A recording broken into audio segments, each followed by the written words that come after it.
அன்பை பாடும். என் நாவும் நாமம் போற்றும். என் இதயம் உம்மில் மகிழும். எனக்கென்றும் நீர் போதும். இயேசு கிறிஸ்துவின் இனிய நாமத்தில் உங்களை வாழ்த்துகிறேன். கர்த்தர் நல்லவர். கர்த்தர் உங்களை பாதுகாத்து ஆசீர்வதிப்பாராக. 1 யோவான் 5வது அதிகாரம் அதனுடைய 1வது வசனம். இயேசுவானவரே கிறிஸ்து என்று விசுவாசிக்கிற எவனும் தேவனால் பிறந்திருக்கிறான். பிறப்பித்தவரிடத்தில் அன்பு கூறுகிற எவனும் அவரால் பிறப்பிக்கப்பட்டவனிடத்திலும் அன்பு கூறுகிறான். கர்த்தருடைய பரிசுத்த நாமத்திற்கு மகிமை உண்டாவதாக. யார் தேவனால் பிறந்திருக்கிறான் என்றால், யார் ஆண்டவராகிய இயேசு கிறிஸ்துவை தன்னுடைய சொந்த இரட்சகராய் ஏற்றுக்கொள்ளுகிறார்களோ, அவருடைய நாமத்தின் மேல் விசுவாசம் வைத்து அவரை ஏற்றுக்கொள்ளுகிற அத்தனை பேரும் பிள்ளைகளாகும்படி அவர் அதிகாரம் கொடுக்கிறார். அவர்கள் தேவனால் பிறப்பிக்கப்பட்டிருக்கிறார்கள், மறுபடியும் ஜனிப்பிக்கப்பட்டிருக்கிறார்கள். அப்படி ஜனிப்பிக்கப்பட்டவர்களில் யார் தேவனிடத்தில் உண்மையிலேயே அன்பு கூறுகிறவர்களாய் இருக்கிறார்கள் என்றால், பிறப்பித்தவரிடத்தில் அன்பு கூறுகிற எவனும் அவரால் பிறப்பிக்கப்பட்டவனிடத்திலும் அன்பு கூறுகிறான். இதே போல தேவன் ஜனிப்பித்த மற்றவர்களிடத்தில் எவன் ஒருவன் அன்பை காண்பிக்கிறானோ அவனே உண்மையாய் தேவனிடத்தில் அன்பு கூறுகிறவனாய் இருக்கிறான். நான் அன்பு கூறுகிறேன், என் ஆண்டவரை நேசிக்கிறேன் என்பதை என் பாட்டிலல்ல காண்பிக்க வேண்டியது, நான் நடக்கும் பாதையிலே காண்பிக்க வேண்டும். உண்மையிலேயே நாம் ஆண்டவரை நேசிக்கிறோமா? தேவனிடத்தில் அன்பு கூறுகிறவன் தேவனால் அறியப்பட்டிருக்கிறான். நான் எவ்வளவு ஆண்டவரை நேசிக்கிறேன் என்பது நான் சொல்வதல்ல, அவர் அறிந்திருக்கிறார். சீமோனை பார்த்து ஆண்டவராகிய இயேசு கிறிஸ்து கேட்டார், என்னிடத்தில் அன்பு கூறுகிறாயா? அவனுடைய பதில் என்ன தெரியுமா? நீர் அறிவீர். அவருக்கு தெரியும் நாம் எவ்வளவு நேசிக்கிறோம் என்று. நம்மிடத்துல நாம் கேட்போம், உண்மையிலேயே நாம் அவரை நேசிக்கிறோமா? உண்மையிலேயே நாம் அவரிடத்தில் அன்பு கூறுகிறவர்களாய் இருப்போமானால், இங்கே அழகாய் சொல்லப்பட்டிருக்கிறது, பிறப்பித்தவரிடத்தில், நம்மை மறுபடியும் ஜனிப்பித்தாரே, அவரிடத்தில் அன்பு கூறுகிற எவனும் அவரால் பிறப்பிக்கப்பட்டவனிடத்திலும் அன்பு கூறுகிறான். நமக்கு அடுத்த சகோதரனை நம்மால் நேசிக்க முடிகிறதா? நம்மோடு கூட ஆராதிக்க வருகிறார்களே, அவர்களை நேசிக்க முடிகிறதா?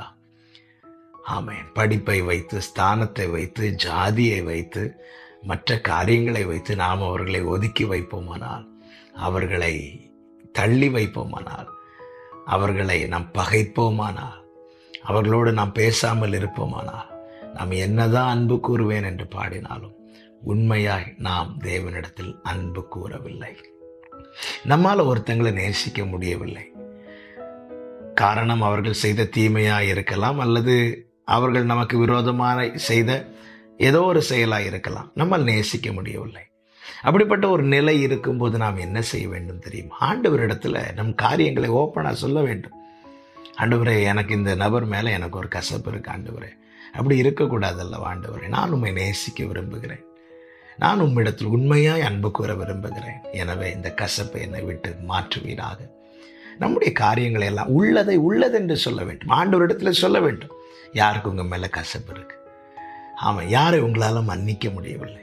அந்த நபரை ஆண்டவர் சமூகத்தில் அந்த நபர் பெயரை சொல்லி நீங்கள் காரியத்தை சொல்லுங்கள். சொல்லிவிட்டு என்ன சொல்ல வேண்டும் தெரியுமா? மன்னிக்க இருதயம் தாரும், இந்த கசப்பை மாற்றுங்க, அந்த நபர் மேலே எனக்குள்ளே இருக்கிற அந்த பகைமை உணர்வு நீங்கட்டும், கர்த்தரதை மாற்றுவார்.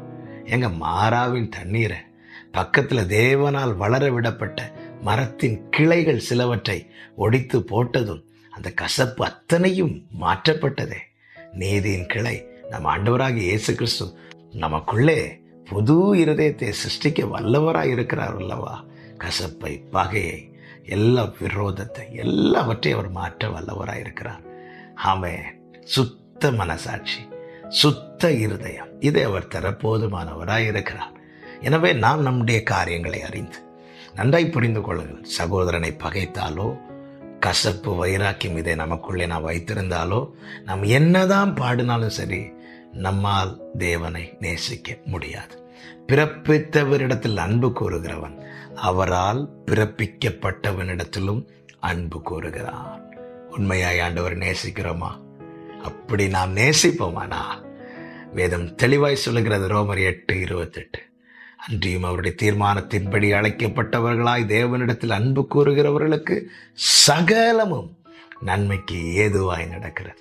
உண்மையாய் நீங்கள் தேவனை நேசிக்கிறவர்களாய் இருப்பீர்களானால் உங்களை சுற்றி நடக்கிறது அத்தனையுமே உங்களுக்கு நன்மைக்கு ஏதுவாய் தான் இருக்கும். எப்படி அறிந்து கொள்ள நான் உண்மையா நேசிக்கிறேனா இல்லையா என்பதை? மற்றவர்களிடத்துல, நம் சகோதரர்களிடத்துல நமக்கு ஏதாவது கசப்பு, வைராக்கியம், பகை இருக்குமானா, நம்மால் அன்பு கூற முடியவில்லை என்றால் நாம் தேவனை நேசிக்கவில்லை. நம்மால் அவர்களிடத்தில் அன்பு கூற முடியுமானால் நாம் தேவனை நேசிக்கிறோம். மாற வேண்டிய பகுதியில் மாற்றம் உண்டாக தேவனிடத்தில் விட்டு கொடுப்போம். குயவன் அல்லவா அவர், நாம் களிமண் அல்லவா. நம்மை எந்த கையில் வரைந்திருக்கிறாரோ அந்த கரம் நம்மை வனையட்டும். ஒப்பு கொடுப்போம். கர்த்தர் உருவாக்கி அவரை உண்மையாய் நேசிக்கிறவர்களாய் நம்மை நிறுத்துவாராக. நல்ல தகப்பனே, இந்த நாளில் எங்களோடு இடைப்பட்ட நம்முடைய மேலான கிருபைகளுக்காய் ஸ்தோத்திரம். நாங்கள் குறை உள்ளவர்கள், வேண்டாத பலவீனங்களை எங்களை விட்டு அகற்றும். வேண்டாத பலவீனங்கள் ஆண்டவா முன்வைக்கின்றே, வேண்டாத பலவீனங்கள் ஆண்டவா முன்வைக்கின்றே, மீண்டும் தலை தூக்காமல்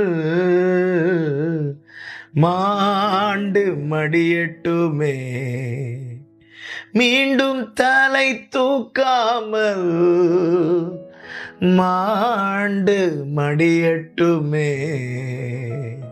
தாழ்த்துகிறான் இயேசுவின் நாமத்தில் பிதாவே, ஆமென்.